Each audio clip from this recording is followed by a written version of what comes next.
네, 하나님 말씀 보도록 하겠습니다. 갈라디아서 1장 6절부터 24절까지의 말씀입니다. 갈라디아서 1장 6절부터 24절까지의 말씀. 저 여러분이 한 절씩 교독하고 마지막 절은 합독하도록 하겠습니다. 신약성경 제 성경으로는 302페이지에 있습니다. 갈라디아서 1장 6절부터 24절까지의 말씀 교독하도록 하겠습니다. 그리스도의 은혜로 너희를 부르신 이를 이같이 속히 떠나 다른 복음을 따르는 것을 내가 이상히 여기노라. 다른 복음은 없나니 다만 어떤 사람들이 너희를 교란하여 그리스도의 복음을 변하게 하려 함이라. 그러나 우리나 혹은 하늘로부터 온 천사라도 우리가 너희에게 전한 복음 외에 다른 복음을 전하면 저주를 받을지어다. 우리가 전에 말하였거니와 내가 지금 다시 말하노니 만일 누구든지 너희가 받은 것 외에 다른 복음을 전하면 저주를 받을지어다. 이제 내가 사람들에게 좋게 하랴 하나님께 좋게 하랴 사람들에게 기쁨을 구하랴 내가 지금까지 사람들의 기쁨을 구하였다면 그리스도의 종이 아니니라. 형제들아, 내가 너희에게 알게 하노니 내가 전한 복음은 사람의 뜻을 따라 된 것이 아니니라. 이는 내가 사람에게서 받은 것도 아니요 배운 것도 아니요 오직 예수 그리스도의 계시로 말미암은 것이라. 내가 이전에 유대교에 있을 때에 행한 일을 너희가 들었거니와 하나님의 교회를 심히 박해하여 멸하고 내가 내 동족 중 여러 영갑자보다 유대교를 지나치게 믿어 내 조상의 전통에 대하여 더욱 열심히 있었으나 그러나 내 어머니의 터로부터 나를 택정하시고 그의 은혜로 나를 부르신 이가 그의 아들을 이방에 전하기 위하여 그를 내 속에 나타내시기를 기뻐하셨을 때 내가 그 혈육과 의논하지 아니하고 또 나보다 먼저 사도된 자들을 만나려고 예루살렘으로 가지 아니하고 아라비아로 갔다가 다시 다메섹으로 돌아갔노라. 그 후 3년 만에 내가 게바를 방문하려고 예루살렘에 올라가서 그와 함께 15일을 머무는 동안 주의 형제 야고보 외에 다른 사도들을 보지 못하였노라. 보라 내가 너희에게 쓰는 것은 하나님 앞에서 거짓말이 아니로다. 그 후에 내가 수리아와 길리기아 지방에 이르렀으나 그리스도 안에 있는 유대의 교회들이 나를 얼굴로는 알지 못하고 우리를 박해하던 자가 전에 멸하려던 그 믿음을 지금 전한다 함을 듣고 합독합니다. 나로 말미암아 하나님께 영광을 돌리니라. 아멘. 우리 주변에 있는 분들에게 이렇게 한번 인사하도록 하겠습니다. 당신이 내 옆에 있어서 상당히 행복합니다. 네, 우리가 함께 있는 것이 상당히 행복한 그런 교회였으면 좋겠습니다. 네, 우리 그 갈라디아서 오늘은 1장 6절부터 24절까지 말씀을 가지고 하나님의 스토리라는 제목으로 하나님의 말씀 증거하도록 하겠습니다. 이 갈라디아서는 로마서와 더불어서 이 복음을 정확하게 이야기하고 있는 바울의 저작입니다. 그리고 이 바울이 오늘 본문에서 우리 읽은 바와 같이 자기의 어떤 학문의 배움이나 사람들에게 전달받은 것이 아니라 그리스도의 계시로 말미암아 이 책을 썼다라고 본문 가운데 분명히 밝히고 있는 것들을 우리가 확인하게 됩니다. 즉 이 내용은 바울이 개인적 자신의 의견이나 경험을 종합한 내용으로 우리에게 가르침을 주는 것이 아니라 하나님으로부터 직접 받은 계시를 통하여서 저와 여러분에게 복음의 비밀을 알리고 있는 책이라고 하는 것입니다. 그래서 이 갈라디아서에 있는 이 내용은 어떤 한 사람의 의견이나 어떤 한 사도의 의견으로 우리가 그 내용들을 파악하고 이해하는 것이 아니라 하나님 말씀으로 받아들이면서 그 말씀 가운데 진리를 발견하게 되는 은혜를 누려야 된다라고 생각합니다. 그런 차원에서 이 갈라디아서에 나와 있는 또 기록되어진 하나님의 말씀의 능력은 우리가 기대하는 것 이상의 능력이 있습니다. 그래서 이 갈라디아서를 여러분이 잘 이해하시면서 다시 한번 복음 앞에 서는 은혜를 경험하셨으면 좋겠습니다. 사실 복음은 전 개인적으로 우리 죽는 그날까지 계속 들려져야 되는 말씀이라고 생각을 합니다. 실제로 여기 앉아 계신 장로님, 권사님들은 저보다 훨씬 오랜 시간 동안에 복음이라고 하는 내용을 들어오셨고 또 그것에 맞추어서 여러분의 삶을 이끌어 오셨다는 것을 다 알고 있습니다. 그럼에도 불구하고 이 복음이 우리에게 주는 힘 그리고 이 복음이 우리에게 가져야 하는 영향력은 어떤 일순간이나 과거의 한 시점이 아니라 우리 일생 전반에 걸쳐서 그 영향력이 아주 지대하게 발휘되어져야 된다라고 저는 믿고 있습니다. 여러분 이 갈라디아를 썼던 바울이 뭐라고 고백하냐면 자신은 날마다 죽는다라고 얘기합니다. 실제로 여러분 바울 정도 되면 한 2, 3일에 한 번쯤 죽어도 되고 한 달에 한 번씩 죽어도 될 것 같은데 날마다 죽는다라는 표현을 했어요. 그게 뭐냐면 자기 자신의 죄성과 하나님의 그 은혜가 날마다 자신에게 필요함을 인정하며 고백하는 내용이기 때문에 실제로 이 바울만 본다 하더라도 적어도 이 바울은 우리가 같은 이 성경을 지닌 자이지만 적어도 우리보다 하나님과의 어떤 교제라든지 사용받았던 그 능력들은 진짜 우리가 비교할 수 없습니다. 그죠? 그 바울이 날마다 죽는다라는 고백했다면 이 자리에 앉아 있는 우리 모두, 저 전하고 있는 저조차도 우리가 복음 앞에서 매번 이 말씀 앞에 서고 복음을 다시 한번 경험하고 확인하는 것은 저는 필수 불가결한 우리의 신앙의 요소라고 생각하고 믿고 있습니다. 그래서 이 갈라디아서 다 아시는 내용이시고 또 몇 번씩 읽은 분들도 계시겠지만 다시 들으시면서 우리에게 주신 하나님의 복음을 확인하는, 그리고 또 이 복음을 제대로 몰랐던 분들에게는 복음의 내용이 올바르게 자리 잡는 그런 은혜가 있었으면 좋겠습니다. 이 바울이 오늘 본문에 보면은 이렇게 얘기합니다. 오늘 6절입니다. 그리스도의 은혜로 너희를 부르신 이를 이같이 속히 떠나 다른 복음을 따르는 것을 내가 이상하게 여기노라라고 얘기합니다. 우리 지난 시간과 지지난 시간에 살펴본 것처럼 이 바울은 1차 전도 여행을 통하여서 이 갈라디아 지역에 있는 교회들을 하나님의 은혜와 능력 가운데 세워갔습니다. 우리가 사도행전을 보시면 이 사도행전에 기록된 내용들만을 봤을 때에는 바울이 어떤 기적적인 일들을 통해 교회를 세운 것 같지만 실제로 바울이 그렇게 기적적인 일들을 했던 것은 뭐 몇 차례 없습니다. 뭐 안진뱅 일으킨 것도 있고 뭐 여러 가지 사건이 있긴 하지만 그것이 그 교회의 주가 아니라 사실은 바울이 그런 역사를 통해서 그들의 이목과 시선을 집중시킨 이후에 바울이 했던 일이 뭐냐면 말씀을 가르친 거예요. 여러분 기억하시죠? 그죠?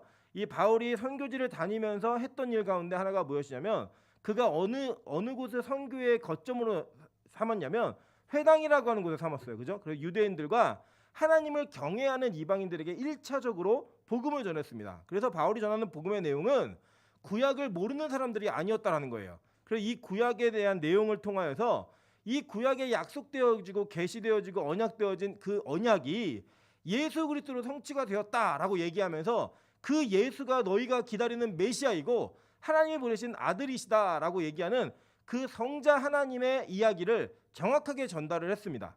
그래서 많은 이들이 복음으로 돌아왔고 많은 자들이 하나님의 능력 앞에 무릎 꿇고 나와서 교회라고 하는 곳이 세워진 거예요. 교회. 여러분 교회는 건물이 아닙니다. 교회의 본질적인 요소는 예수 그리스도를 주로 영접하고 그분을 주인으로 모시는 하나님의 백성들의 모임 자체가 교회라는 거예요.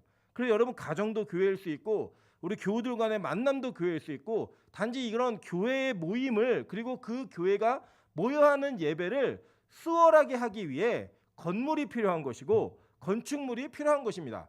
여러분 그런데 이거를 오해하면 우리가 이 복음보다 더 중요한 건축물을 붙들고 놓지 않는 잘못된 일을 행할 수 있다는 거예요. 우리도 가끔 그러지 않습니까? 우리 사람과 사람 사이에 그 진실된 관계가 중요한 것이지 그 사람이 어떠한 조건을 가지고 있느냐라고 하는 것 때문에 그 사람과의 관계를 유지한다면 그건 그 사람의 껍데기를 사랑하는 것이고 껍데기의 관계를 유지하는 것일 겁니다. 제가 가끔 이제 청년 사역을 오래 하다 보니까 연애하는 애들이 있어요. 그냥 물어봅니다. 왜 좋아? 그러면 다 하는 말이 잘 모르겠어요. 이렇게 얘기해요.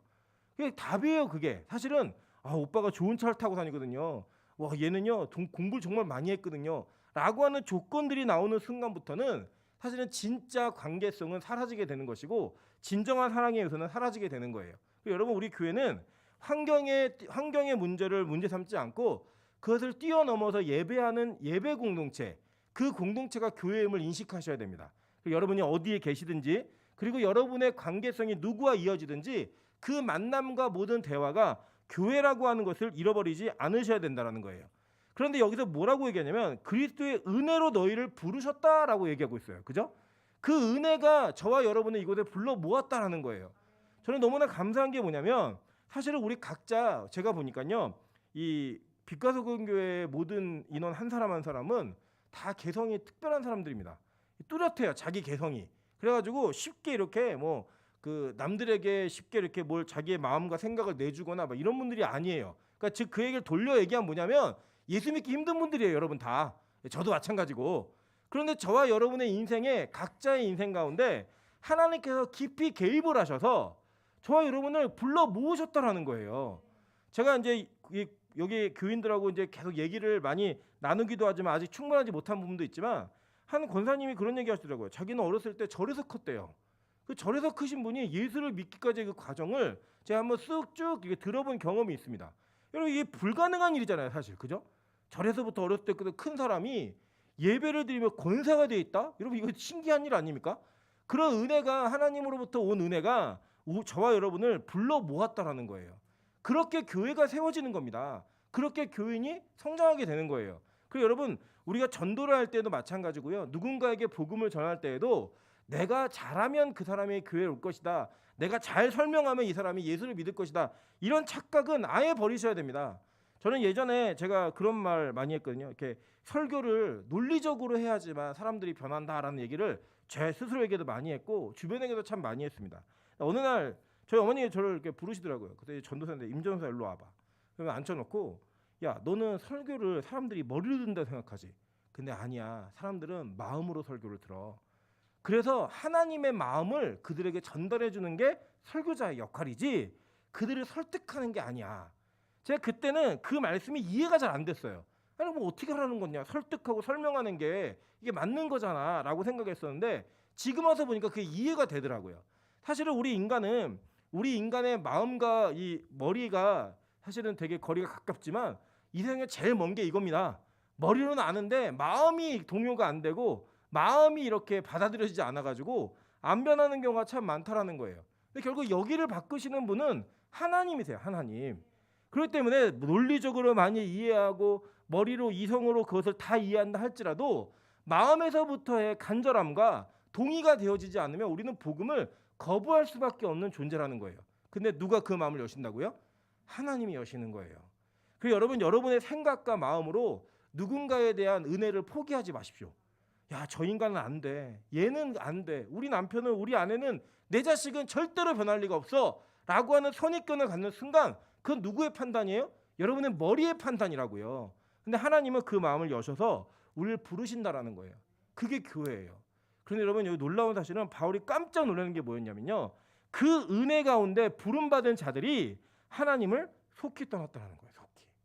여러분 잘 보십시오. 이거를 우리가 이 구원이라고 하는 것은 하나님의 은혜 가운데 있는 것임을 깨달아야 돼요. 오늘 간지 1번 한번 보도록 하겠습니다. 로마서 9장 13절부터 16절입니다. 기록된 바 내가 야곱은 사랑하고 에서는 미워하였다 하신 것 같으니라. 그런즉 우리가 무슨 말을 하리요? 하나님께 불의가 있느냐? 그럴 수 없느니라.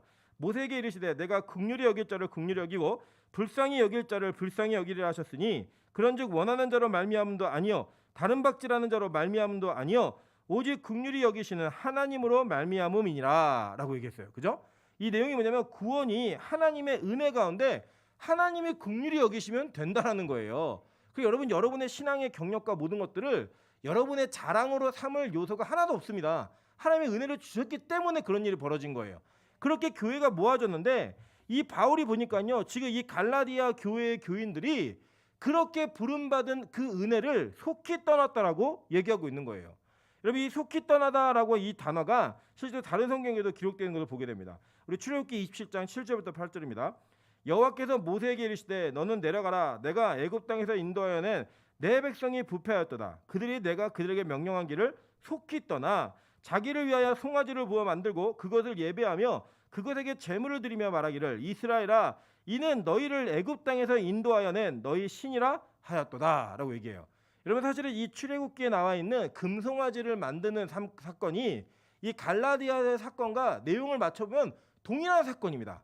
그래서 여러분 아실 것이 뭐냐면요. 율법주의는요. 우리 이 시대에만 있는 게 아니라 역사 속에 하나님과의 관계성 속에 있는 모든 상황 속에서 계속 반복적으로 일어나고 있어요. 뭐냐면요. 율법주의는 내 공로가 하나님의 공로보다 크다예요. 내 공로가 하나님의 공로보다 더 유효하다라는 거예요. 이게 누구예요? 아담부터 있었던 거예요. 아담부터. 내가 하는 것, 내가 판단하는 것이 하나님보다 최고의 선이야 라고 얘기하는 그 태도와 마음은 인류의 타락을 이끌어냈고 그 타락에 계속되어진 원죄를 물려받고 있는 저와 여러분은 그 걸음을 계속 걷고 있기 때문에 사실 율법주의는 잘못된 교리의 내용이 아니라 실제로는 우리의 죄의 근성이 그대로 드러나고 있는 사건임을 기억하셔야 됩니다. 여러분 그 상황 속에서 이 출애굽기를 분석해보면 이런 겁니다. 원래 이스라엘 백성들은요. 하나님을 따라 광야로 나와 출애굽을 할 마음이 하나도 없었습니다. 그들은 자신의 애굽 생활에 만족하고 있었고 그들의 삶 가운데 조금 어려운 그런 역경 같은 그 일이 있었지만 사실 살만했어요. 살만하니까 이 애굽에서 나온 출애굽한 이스라엘 백성들이 광야 생활이 힘들 때마다 한 얘기가 뭐예요? 차라리 우리가 애굽에 있었던 것이 훨씬 좋았을 뻔했다라고 얘기하는 거예요. 그럼 뭘 얘기하는 거냐면요. 이 노동의 강도보다 광야 생활이 훨씬 어려웠다예요. 그 여러분 예수 믿으면 더 좋아진다고 생각하지 마세요. 성경은 우리에게 이미 약속하고 있어요. 안 믿을 때는 그래도 이 출애굽 애굽의 주인 밑에서 고기도 먹고 부추도 먹고 오이도 먹고 참외도 먹고 있었는데 광야에 나오면 먹을 게 있다 없다? 없어요. 구름 기둥과 불 기둥 외에는 생존할 수 있는 방법이 없고 만나와 메추라기 외에는 먹을 게 없는 그런 삶을 살아야 되는 거예요. 그러니까 그게 너무 힘드니까 차라리 애굽으로 돌아가야겠다라고 생각을 했어요. 그죠? 그 정도의 삶을 살고 있었는데 하나님께서 10가지 재앙과 함께 그 이스라엘 백성들을 광야로 내모셨습니다. 그리고 그들은 홍해가 갈라지는 사건을 통하여 하나님의 위대하심과 자신들의 힘과 능력이 아닌 하나님의 온전한 공의로 말미암아 구원받았다라고 하는 것을 그들은 알고 있었어요. 그 알았던 백성들이 그 시내산에 2개월 만에 도착하자마자 이 모세가 40일 동안 호렙산에 올라가고 시내산에 올라가 있으니까 이들이 했던 내용이 뭐냐면 우리를 애굽 땅에서 인도하는 신을 만들어 내라요. 여러분 그것을 볼 때 그들은 뭘 얘기하고 있었건 어떻게 이해하고 있었던 거냐면 그들은 눈에 보이지 않는 하나님보다 눈에 보이는 모세를 훨씬 더 의지하고 있었고 그 모세를 의지하는 마음 가운데 모세가 사라지고 나니까 그들 마음 가운데 자신들을 이끌어줄 무언가 눈에 보이는 무언가가 필요했던 거예요. 그래서 그들은 송아지를 만들어냅니다. 실제로 여러분 제가 한번 설교드린 적이 있는데 이 이집트에서 송아지는 그 어떤 동물이었냐면 신들의 교통수단이었고 신들의 길을 인도하는 그 길라잡이 역할을 하는 그런 짐승이었어요. 그러니까 그들이 만들어낸 그 소는 하나님을 대체한 신이 아니라 하나님을 형상한 신이었어요. 그래서 그들이 뭘 했냐면요. 번제와 화목제를 그 송아지를 놓고 막 드려요. 그러면 그게 하나님의 예배라고 얘기했고 여러분 생각해보세요. 어떻게 그들이 그 은혜를 경험하고 나서 바로 그거를 바꾸겠어요. 바로 바꾼 게 아니라 그들은 하나님을 섬긴다라는 미명하에 자신들이 원하는 그런 좋은 것들, 그게 뭐예요? 황금, 금을 가지고 신을 만들어내서 하나님과 그 신을 거의 대체하는 그 형태가 아닌 하나님과 그 신의 하나님의 형상을 그 송아지 형상으로 만들어내고 그래서 하나님이라고 부른 거예요. 하나님을 애굽에서 인도하는 신을 갖다 내라는 거였거든요. 여러분 그 증거가 뭐냐면요. 그들의 예배 행위와 그 모든 것들 이스라엘 전체 역사 가운데서는요. 하나님을 완전히 버린 적이 한 번도 없어요. 하나님과 다른 무언가를 겸하여 섬겼을 뿐이에요. 근데 하나님은 그걸 용납하지 않으시는 거예요. 그랬던 그들이 눈에 보여지는 어떤 형상이 만들어지고 나서부터 그들의 축제와 그들의 모든 것들이 시작되어집니다. 왜냐하면 그게 안정감이 있기 때문이에요. 안정감이. 더군다나 그 당시에도 지금도 귀하지만 그 당시에도 귀했던 황금이라고 하는 그 요소는 그들에게 그들의 욕망과 그들의 어떤 탐욕스러운 마음들에 선망함을 주고 권위를 유지하게 하기 위해 너무나 필요했던 거예요. 너무나. 그런 모습 가운데 하나님이 뭐라고 얘기하냐면 이들이 나를 속히 떠났다라고 얘기해요. 근데 여러분 재밌는 거는요. 이 출애굽기 32장에 보면요. 이 백성들이 모세가 내려옴이 더딤을 보고라고 얘기해요. 그러니까 더딘 거예요. 여러분 가끔 그런 얘기를 경험하지 않으십니까? 우리가 하나님을 부르고 하나님께 간절히 부르짖는데 하나님의 응답이 너무 더뎌요. 그 하나님을 내가 만지고 싶고 경험하고 싶은데 그 하나님과의 교제가 너무 더뎌요. 그래서 찾는 게 뭐냐면 실제적인 사람들을 찾아요. 그게 때로는 내 주변에 있는 어떤 신앙의 동료일 수도 있고 목회자일 수도 있고 특정히 보여지는 사람을 통하여 하나님과의 관계성을 유지하려고 하는 그런 모습이 나타난다는 거예요. 그리고 이것이 자아로 들어오기 시작하면 뭐가 되는 거냐면요. 이게 어떤 행위나 어떠한 자신들이 가지고 있는 근거에 의지해서 이게 바로 하나님이다라고 얘기하는 거예요. 그게 하나님을 대체한 게 아니라니까요. 그걸 통해서 자신이 하나님을 잘 섬기고 있다라고 얘기하는 거고 결국 그것들을 여러분의 인생의 브로치와 같은 그런 모습으로 딱 달아놓는 거예요. 내가 새벽기도 안 빠지는 사람이야. 내가 주일 예배 안 빠지는 사람이야. 나 설교하는 사람이야. 나 찬양 인도자야. 나 반주자야. 라고 하는 그것을 통하여 여러분은 하나님을 버린 게 아니잖아요. 그저 그들이 하는 행위로 다 뭐예요? 하나님 섬긴다고 하는 행위예요. 그 행위 가운데 하나님을 대체하는 무언가가 등장하기 시작한다는 거예요. 그게 바로 율법주의입니다. 그게 바로 자신의 자아를 예배하고 자신이 한 노력을 인정하고 그 공로를 추구하는 그런 모습으로 나아가는 인간들의 타락의 모습이 이미 구약시대도 있었던 거예요. 하나님께서는요. 이렇게 우리가 복음을 속히 떠나는 것을 굉장히 싫어하셨어요. 그래서 뭐라고 했냐면 야, 네 백성이야 라고 얘기해요. 그때 원래 하나님이 누구 백성을 이끌으셨어요? 내 백성을 이끄셨는데 네 백성이라는 거예요. 네 백성. 실제로 여러분 이 갈라디아 교회는 아주 급격하게 그들이 가지고 있었던 복음의 노선을 바꿨던 것 같아요. 왜냐하면요, 그것이 바로 매력적이었고 그것이 너무나 그들에게 유용한 신앙의 형태였기 때문입니다. 여러분 실제로 그렇습니다. 우리가 이 땅에서도 예배하고 하나님을 섬기면서 모든 것이 다 주의 은혜라고 얘기하면 그 은혜가 감사하다라고 고백은 하지만 무언가 부족한 것이 있는 것 같아요. 그리스도인으로서 어떤 형태나 신앙의 내 경력을 증명해낼 무언가가 좀 필요해 보이고 그것이 나에게 있었을 때 갖는 자긍심과 그것이 여러분에게 주는 어떤 힘들 이런 거는요 우리 안에 너무나 깊은 인상이 주어지고 임팩트 있게 그래 내가 이 정도 되는 사람이지라고 하는 자기의 공로와 의의를 강조하게 된다라는 거예요.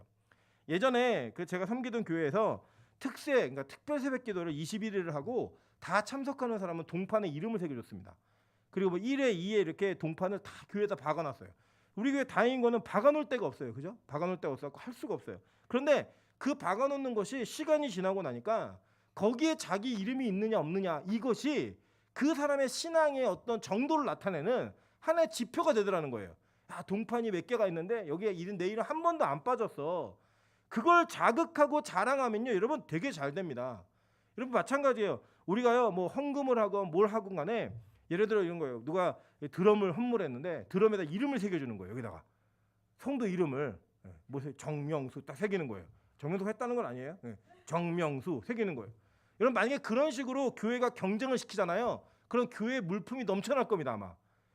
그 넘쳐나는 게 왜 넘쳐날까요? 자신의 이름이 새겨져 있는 그걸 바라보면서 그게 자기의 신앙이 되는 거예요. 그게 자기의 공로가 되는 거예요. 여러분 우리가 주님 앞에 그런 것이 없고 우리는 다 은혜로 하는 겁니다. 은혜로. 맞죠? 그 은혜의 자리를 떠나는 순간 우리는 이 복음의 가장 핵심 그리고 복음이 외쳐지는 교회에서 가장 다른 길로 갈 수 있는 속기 다른 길로 갈 수 있는 가능성을 지닌 위험한 존재가 될 수 있다는 것을 여러분 명심해야 된다는 거예요. 바울이요 이것을 이상하게 여겼어요. 이상하게. 실제로 사사기 2장 16절부터 17절도 보면 동일하게 얘기합니다. 여호와께서 사자들을 세우사 노략자의 손에서 그들을 구원하게 하셨으나 그들이 그 사자들에게도 순종하지 아니하고 오히려 다른 신들을 따라가 음행하며 그들에게 절하고 여호와의 명령을 순종하던 그들이 조상들이 행하던 길에서 속히 치우쳐 떠나서 그와 같이 행하지 아니하였더라라고 얘기해요. 여러분 이게 실제 우리 신앙의 모습일 수 있다라는 거예요. 여러분 그런데 바울이 갈라디아서를 쓰면서 이렇게 얘기합니다. 그 뒤에 보면 7절에 다른 복음은 없나니라고 아예 선언을 했어요. 그죠? 다른 복음 없다. 다른 복음. 그러니까 복음은 유일하다는 거예요. 그리고 지난주 설교제목이 유일무이였잖아요. 그죠? 없어요. 다른 방법이 없어요. 다른 방법이 없기 때문에 오직 예수 그리스도 외에는 다른 복음이 존재할 수도 없고 존재해서도 안 된다라고 바울이 너무 명확하게 설명을 해요. 심지어 뭐라고까지 강조해서 얘기하냐면 9절 8절 보세요. 하늘로부터 온 천사라도 우리가 너희에게 전한 복음 외에 다른 복음을 전하면 저주를 받을지어다라고 얘기했어요. 그죠? 저주를 받을지어다라고 얘기한 거예요. 여러분 다른 복음의 내용이 뭐예요? 자신의 의와 자신 안에 있는 것들을 강조한 거예요. 여러분 그래서 갈라디아서에서는요 이 율법주의의 하나의 표상으로 강조하는 게 할례예요. 할례가 뭐예요, 여러분? 할례는요 창세기에서 하나님이 아브라함에게 주신 언약의 표식이었습니다. 남자의 성기 끝에 있는 포피를 잘라냄으로 말미암아 그 남자가 집안의 대표가 되어서 하나님의 언약을 확인하고 그 언약의 백성임을 인치는 하나의 표식이었어요. 표징.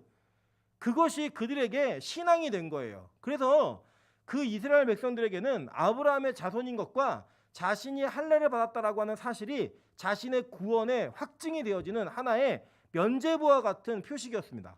그래서 그것을 강조하고 있는 거였어요. 그걸 강조하고 있었고 심지어는 이것을 누구에게도 적용했느냐? 이방인에게도 적용했다라는 거예요. 그래서 복음을 듣고 예수를 그러니까 그 모든 언약은요. 구약에 있는 모든 사건과 모든 언약은 다 예수 그리스도로 성취되어지고 완성되어집니다. 그래서 그 완성됨을 따라서 그 의미들의 명확한 뜻이 드러나게 되는 거예요. 여러분 그게 뭘 얘기하는 거냐면 구약에 있는 거 다 아무것도 안 해야 된다라는 게 아니라 그 구약에 있었던 언약이나 어떤 모든 형태들이 예수 그리스도를 말미암아 성취되어지는 것을 통하여서 그것이 완성되어진다는 뜻이에요.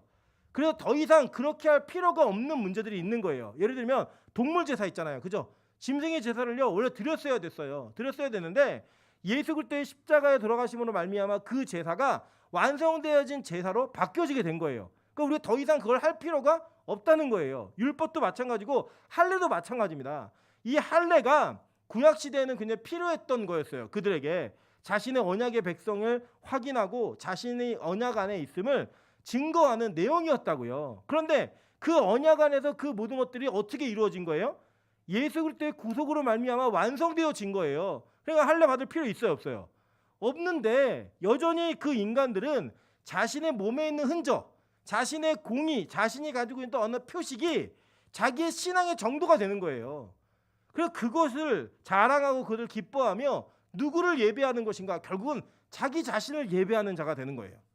내가 얼마나 대단한 사람인지 알아? 내가 이 정도의 사람이야. 내가 이런 것들을 해왔어. 라고 얘기하며 자신의 과거에 있었던 헌신이나 자신이 과거에 있었던 하나님과의 관계와 교제들을 자랑하며 그것이 자신의 신앙의 결정체이고 자신은 이것 때문에 구원받는다라고 하는 그 막연한 자기 안에 그 자존감을 스스로 세워가는 거. 그게 율법주의입니다. 다른 게 율법주의가 아니라. 이거 되게 무섭지 않습니까? 이 요소가 저와 여러분 안에 분명히 있다라는 거예요. 근데 이건 무슨 행위냐면요. 여러분이 하나님을 예배하는 것이 아니라 자신을 예배하고 있는 자신을 예배하는 우상숭배자임을 확인하는 것입니다. 성경은 그래서 이렇게 얘기합니다. 계시록 4장 9절부터 11절에 그 생물들이 보좌에 앉으사 세세토록 살아계시는 이에게 영광과 존귀와 감사를 돌릴 때에 24장로들이 보좌에 앉으신 이 앞에 엎드려 세세토록 살아계시는 이에게 경배하고 자기 관을 보좌 앞에 드리며 이르되 우리 주 하나님이여 영광과 존귀와 권능을 받는 것이 합당하오니 주께서 만물을 지으신지라 만물이 주의 뜻에 있었고 또 지으심을 받았나이다 하더라 라고 얘기해요. 여러분 가끔 오해하시는데 이 계시록을 읽다 보면 우리 배우시겠지만 계시록에서는 그 상급에 대한 문제를 분명히 말하고 있습니다. 말하고 있는데 그것이 어떤 이 땅에서 1등, 2등, 3등에게 주어지는 그 열등한 개념의 우등한 개념의 개념이 아니라 하나님이 우리에게 주시는 영광인데 어떤 영광이냐면 여러분이 이 땅을 살면서 하나님 말씀대로 살아가고 그 말씀에 맞추어서 여러분의 인생을 하나님께 드리는 인생으로 살 수 있어요. 그에 마땅한 하나님께서 영광을 부어주신다라는 거예요. 그런데 나중에 이 계시록 4장에 보면 우리 배우셨죠? 이 24장로들이 교회의 대표였죠. 그죠? 교회의 대표였던 그 교회들이 이 영광의 관을 다 벗어서 다 하나님께 드리더라는 거예요. 왜 그랬을까요? 다른 게 아니고요. 그것은 다 하나님께로부터 온 거라는 것을 증명하고 확인하는 거예요. 가끔 우리가 금메달 따면 뭐 인터뷰할 때 뭐라고 얘기하죠? 이 영광을 뭐 코치와 누가 뭐 다 돌립니다 이런 얘기하잖아요. 그게 뭘 얘기하는 거예요? 이렇게 내가 된 것은 이렇게 나를 도와주시고 후원해주시고 훈련시켜주신 많은 사람들이 있기 때문에 내가 이 자리에 있습니다라고 그들에게 모든 영광을 돌려주는 거예요. 그죠? 그 내용이 실제로 이 교회가 온전하게 예배하는 모습 가운데 있다라는 거예요.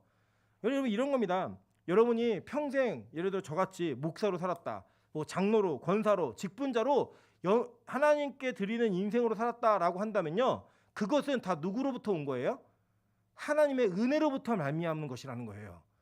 우리가 잘할 게 아무것도 없다라는 거예요. 가보니까 아 내가 괜찮아 갖고 하나님 날 목사로 썼구나. 그게 아니라 나 같은 쓰레기를 하나님이 그냥 택하셔서 긍휼로 은혜로 나를 이렇게 사용하신 거예요.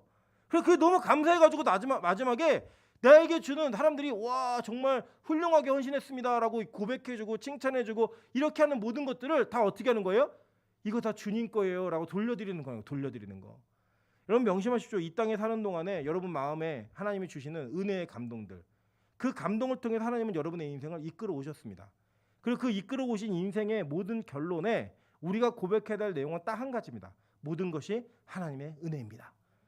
모든 것이 주의 은혜로부터 왔습니다 라고 얘기하는 거예요. 누가 요새 변했대, 누가 바뀌었대, 내가 어떻게 이렇게 하지? 그건 다 뭐예요? 하나님 은혜인 거예요. 하나님 은혜.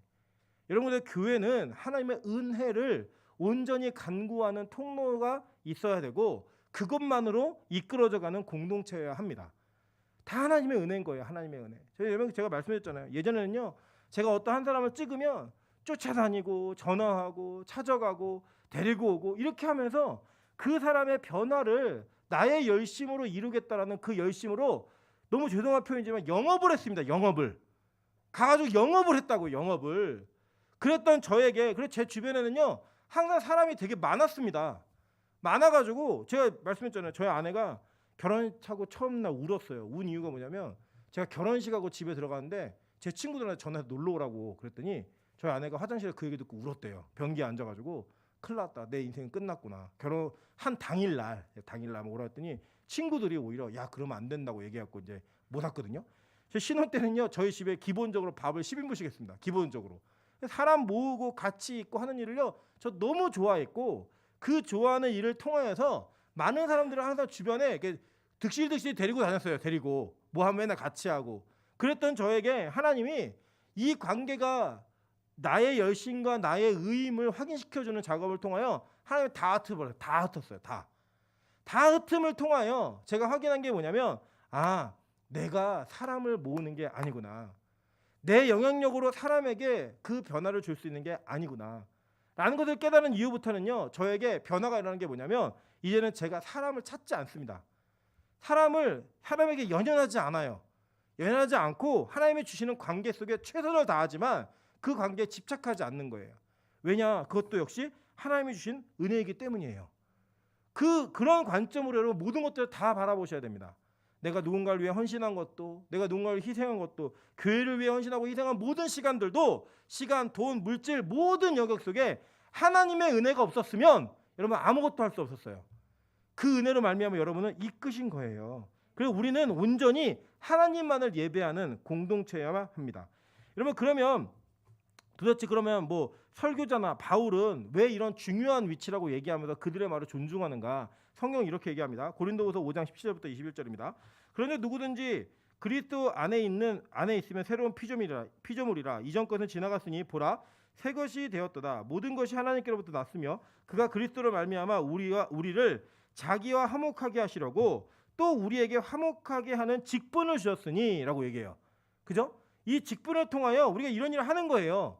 복음을 전하고 말씀을 가르치고 연구하고 이런 걸 하면서 하나님 주신 직분으로 말미암아 하는 일이 뭐냐면 하나님과 우리 성도들의 사이를 온전하게 교제하게 만드는 것, 화목하게 만드는 것. 마찬가지예요. 여러분이 성도들 사이에서 신망도 하고 열심히 하셔야 됩니다. 전화도 하고요. 그거 하지 말라는 얘기가 아니에요. 그런데 그 하는 태도와 마음의 중심은 뭐여야 되냐면 오직 하나님과 그 사람의 마음을 가깝게 만들기 위한, 화목하게 만들기 위한 통로로서만 일해야 되는 거예요.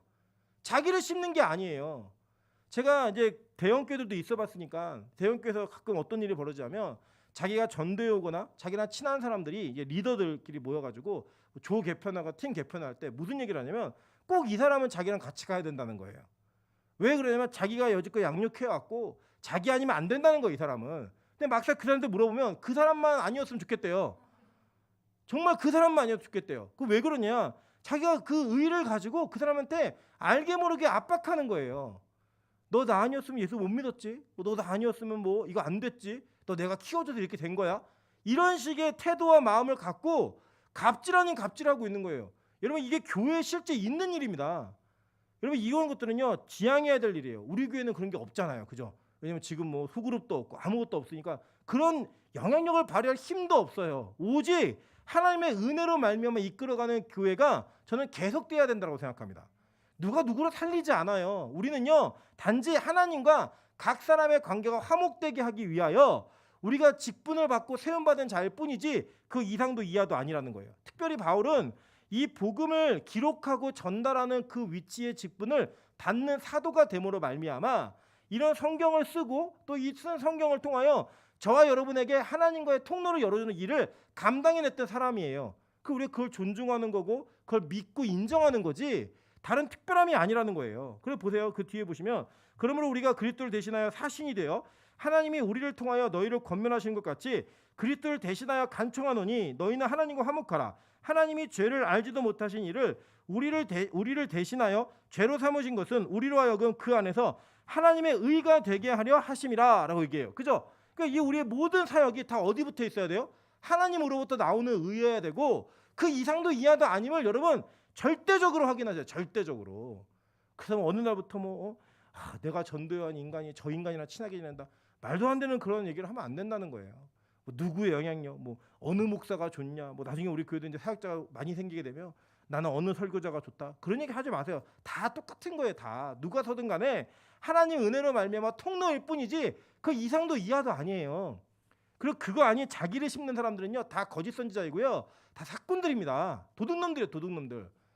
여러분 우리 교회는요 오직 예수 그리스도만이 증거되어지는 교회가 되기를 정말 소원하고 여러분 그렇게 꼭 기도해 주셔야 됩니다. 특별히 앞에 서는 자들과 강단에 서는 자들을 위해서 정말 많이 기도해 주셔야 돼요. 하나님 오로지 하나님의 영광만 드러내는 사역자들 되게 도와주십시오. 앞에 서는 사람들이 자신의 실력이나 자신을 드러내는 거가 아니라 하나님의 은혜로 말미암아 사는 존재임을. 그래서 여러분 마스크 쓰고 하는 게 참 좀 어떤 면에서 괜찮은 것 같아요.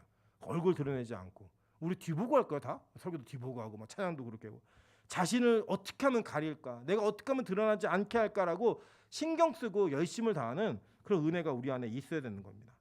여러분 보세요. 오직 우리가요 그 마귀가 제일 싫어하는 게 뭔지 한번 보도록 할게요. 6번 한번 보세요. 사도행전 5장 27절부터 33절입니다. 그들을 끌어다가 공회 앞에 세우니 대제사장이 물어 이르되 우리가 이 이름으로 사람을 가르치지 말라고 엄금하였을 때 너희가 너희 가르침을 예루살렘에 가득하게 하니 이 사람의 피를 우리에게로 돌리고자 함이로라. 베드로와 사도들이 대답하여 이르되 사람보다 하나님께 순종하는 것이 마땅하니라. 너희가 나무에 달아 죽인 예수를 우리 조상의 하나님이 살리시고 이스라엘에게 회개함과 죄사함을 주시려고 그를 오른손으로 높이사 임금과 구주로 삼으셨느니라. 우리는 이 일의 증인이요 하나님이 자기에게 순종하는 사람들에게 주신 성령도 그러하니라 하더라. 그들이 듣고 크게 노하여 사도들을 없애고자 할세라고 얘기해요. 이게 어떤 장면 이유냐면요 안진뱅이를 일으킨 사건 이후에 있었던 일입니다. 근데 여러분 한번 생각해 보세요. 여러분이 만약에 안진뱅이를 일으켰다. 그 여러분이 끌려갔으면 여러분 거기서 뭘 얘기하고 싶을까요? 뭘 자랑하고 싶을까요? 내가 안진뱅이 일으킨 사람이에요. 내가 일으켰더니 사람들이 이렇게 변화되대요. 사람들이 나를 집중해야 돼요. 이거여야 되잖아요. 근데 이 대제사장들이 뭐라고 그들을 공격하냐면 너 예수를 가르치지 말라고 했지. 왜 가르쳐? 가르치지 말라 했잖아. 라고 하면서 예수를 증거하는 것을 그들이 두려워했어요. 그 사람의 피를 우리에게 돌리고자 하면. 여러분 여기서요. 너 기적행해, 능력행해라. 너를 드러내고 너를 나타내라. 이렇게 얘기하지 않았어요. 이 사람들이 뭘 얘기했냐면 너네 다른 거 다 해도 괜찮은데 예수 이름만 가르치지 말고 예수 이름 말하지 마. 이게 그들이 원했던 거였어요. 여러분 여기에서 뭐 우리가 전도할 때 예수만 얘기해서 뭐 여러 가지 다 있지만 저는 여기서 뭘 찾고 싶냐면 이거예요. 마귀가 제일 두려워하는 게 뭐냐면요. 교회의 사역을 통해 예수가 드러나는 거예요. 예수가 가르쳐지는 거예요. 교회의 사역과 개인의 모습을 통해 예수가 증거되어지는 걸 제일 싫어해요. 제일 싫어하니까 다 하라는 거예요. 근데 예수만 말하지 말라는 거예요. 그럼 여러분 이 전략을요 교회들이 취하고 있습니다. 이미지를 좋게 하세요. 예수를 증거하는 게 아니라 이미지를 좋게 만들면 사람들이 온다는 거예요. 그럼 그래서 온 사람들은 뭘 보고 오는 거예요? 이미지를 보고 오는 거예요. 그래가지고요 뭐 의도적으로 제가 아는 어떤 교회는 목사님이 매번 동네에 비를 쓸고 다니세요. 그래서 그 동네에서는 그 목사님 너무 좋은 목사님이에요. 제가 보니까 그 목사님 설교가 그렇게 그리스도를 증거하는 그런 내용이 아니에요. 부교육자들도 그렇게 얘기하신대요. 뭐 설교 준비 열심히 하지 말고 마당 쓸으라고. 그러면 사람들 다 온다고. 이러면 그게 교회 이미지를 좋게 만들어서 전도하는 그런 방식 우리 교회가 절대 하지 않을 일입니다. 교회는요 하나님만이 증거되어져야 되고요 예수 그리스도만이 나타내야 합니다. 나타내져야 합니다. 성도들의 모습에도 마찬가지예요. 여러분 목적이 무엇인가를 철두철미하게 점검하셔야 됩니다. 내가 하는 행동, 말, 언행 모든 것들이 누구를 드러내기 위함인가? 누군가에게 전도를 하기 위해서 다가갈 때에도 나를 드러내는 것이 아니라 예수가 증거되기 위한 목적이고 행동인지를 정확하게 인식하셔야 돼요. 그거를 통하여서 교회는 부흥해 왔고 그걸 통하여서 하나님의 나라는 확장되어 왔다는 거예요. 확장되어. 여러분 그래도 여기 얘기합니다. 뭐라고 했냐면 10절 한번 보세요. 이제 내가 사람들에게 좋게 하랴 하나님께 좋게 하랴 사람들에게 기쁨을 구하랴 내가 지금까지 사람들의 기쁨을 구하였다면 그리스도의 종이 아니니라. 아예 선언해버려요. 나 여지껏 사람에게 맞춰서 일하지 않았어. 내가 여지껏 한 일이 뭐냐면 하나님을 기쁘시게 하기 위해 한 거야 라고 얘기했어요. 저는 여러분 이제 저와 이제 만나기 전에 그러니까 2019년 6월이죠. 2019년 6월에 저를 만나기 전에 제가 이 교회 오는 것이 결정되고 제가 기도라는 동안에 하나님 저에게 몇 가지 분명한 사인을 주신 게 있는데 그중에 딱 정확한 한 가지가 뭐였냐면 하나님이요 너 가서 사람 눈치 보지 말고 내 눈치만 봐. 이 얘기를 분명히 하셨어요. 기도 중에 제 마음 가운데 분명한 목소리로 얘기하셨어요. 제가 그게 무슨 뜻인지도 말인지도 몰랐지만 그냥 시키신 대로 말했어요. 그러고 나서 보니까요 꼭 그래야만 했어요. 하나님께서 주시는 하나님의 눈치만 보라는 거예요. 하나님의 눈치만. 여러분 그게요 여러분을 무시하겠다는 얘기가 아니에요. 사람에게 비율을 맞추려고 노력하다가 교회의 본질과 복음의 본질을 잃어버리는 일을 하지 않겠다는 거예요. 하나님 눈치만 보겠다는 하나님 눈치만. 제가 그렇게 몇 달을 이렇게 지냈더니 그 어느 권사님 저한테 얘기해 주시더라고요. 목사님 소문났다고. 무슨 소문이 났냐고 그랬더니 임철 목사님은 네네네 그러면서 다 자기 마음대로 한다고. 고집불통이라고. 그런 소문이 났대요. 맞습니다. 제가 그런 기질이 있습니다. 있는데요. 한 가지 제가 물론 실수도 많이 하고요. 제가 부족함도 참 많이 있습니다. 있지만 그 부족함과 실수 가운데 제가 고쳐야 될 부분들은 분명히 있음을 인정하지만서도 제가 그것들을 하는 목적과 이유 속에는 제가 어떤 문제나 사안을 결정할 때 반드시 기도하고 하나님이 기뻐하시는 게 뭘까라고 하는 것들을 찾습니다. 혹이 제가 잘못했다면 그 하나님의 뜻을 잘못 캐치했기 때문에 있는 일이지 어떤 교회를 제 사유화하고 뭐 단임 목사에 집중된 권력을 스스로 사용해가지고 이런 차원에서 절대 그렇게 하지 않는다는 것을 믿어주셨으면 좋겠습니다. 예, 더 드러나게 될 것이고요. 시간이 지나면서 임철 목사 어떤 목사구나 이런 것도 드러나게 될 겁니다. 그런데 여러분 명심하셔야 될 것은 여러분 모두가 그런 태도이셔야 된다는 거예요. 내가 하는 행동, 말 모든 것들이 누구를 위함인가? 내가 지금 왜 이 행동을 하지? 사람에게 좋게 보이기 위해서인가? 사람을 기쁘게 하기 위해서인가? 누구의 비유를 맞추기 위해서인가? 그런 일 하지 말라는 거예요. 오직 하나님을 기쁘시게 하는 교회가 된다는 거예요. 하나님을 기쁘시게. 그런 모습으로 저와 여러분이 나아가야 된다는 것을 잃지 않으셔야 됩니다. 여러분 보세요. 그래서 우리가 하는 모든 일은요. 하나님의 영광을 위해서만 살아야 되는 거예요. 고린도전서 10장 31절부터 33절입니다. 만일 내가 감사함으로 참여하면 어찌하여 내가 감사하는 것에 대하여 비방을 받으리요. 그런즉 너희가 먹든지 마시든지 무엇을 하든지 다 하나님의 영광을 위하여 하라. 유대인에게나 헬라인에게나 하나님의 교회나 거치는 자가 되지 말고 나와 같이 모든 일에 모든 사람을 기쁘게 하여 자신의 유익을 구하지 아니하고 많은 사람의 유익을 구하여 그들로 구원을 받게 하라라고 얘기했어요. 여러분 모든 하는 일이 뭘 위해 해야 되는 거예요? 하나님의 영광을 위해 해야 되는 거예요. 영광을 위해. 그런 목적과 그런 목표 의식을 잃지 않고 사셔야 됩니다. 저는 우리가 이게 살아가면서 이것을 잃지 않는 게 참 힘든 것 같아요. 자신의 편의와 영광을 구하고 자신의 어떤 일들을 강구하는 이런 일들이 우리는 너무 비일비재하게 많이 있는 것 같아요. 그래서 칭찬 안 받으면 섭섭하고 내가 하고 있는 일 이게 누가 인정 안 해주면 굉장히 서운하고 이런 일들이 우리는 많아요. 그리고 그런 마음 있잖아요. 뭔가 남들 모르게 하고 있는데 들켰으면 좋겠는 그런 마음 있잖아요. 그죠? 오른손이 왼손이 모르게 하라 그러는데 이게 뭔가 알리고 싶은 그런 마음. 누가 알아줬으면 좋겠는 마음. 그런 일들이 우리 안에 있다라는 거예요. 여러분 그런데 이것들을요. 우리가 다 내려놔야 됩니다. 이것이 우리의 율법주의로 가는 첫걸음이 된다라는 거예요.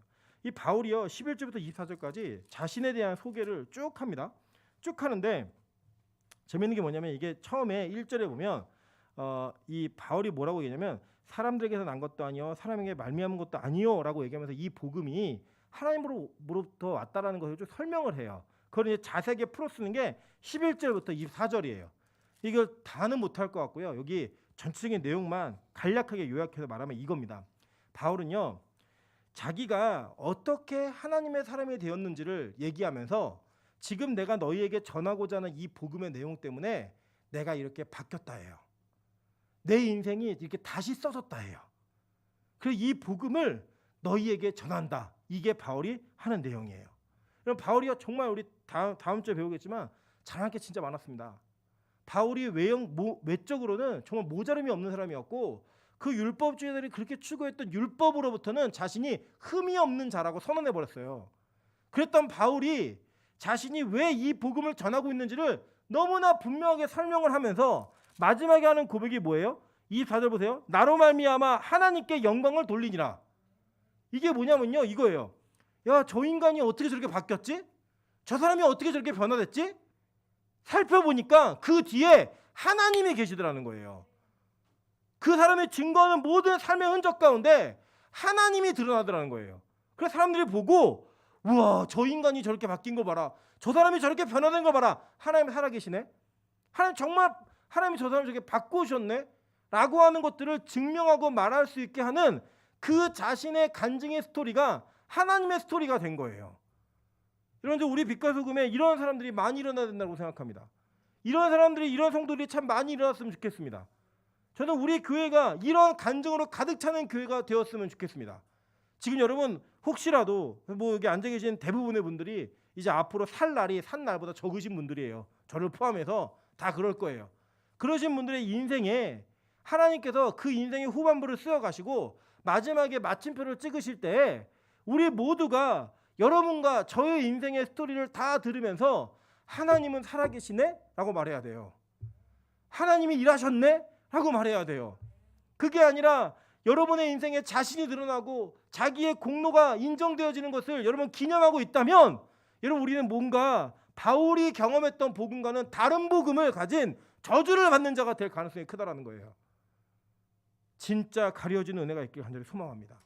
여러분은 가려지고 하나님의 영광만 드러나는 그 은혜의 스토리, 여러분의 인생의 스토리를 통하여 하나님이 어떻게 일하셨는가를 증거할 수 있는 우리 모두가 되었을 때 이 교회를 보고 우리를 보고 성도들을 보고 많은 영혼들이 하나님께 영광을 돌리며 그 하나님을 찾게 되는, 그 하나님을 만나고 경험하게 되는 그 은혜가 나타나야 되는 그런 교회가 된다고 저는 생각합니다.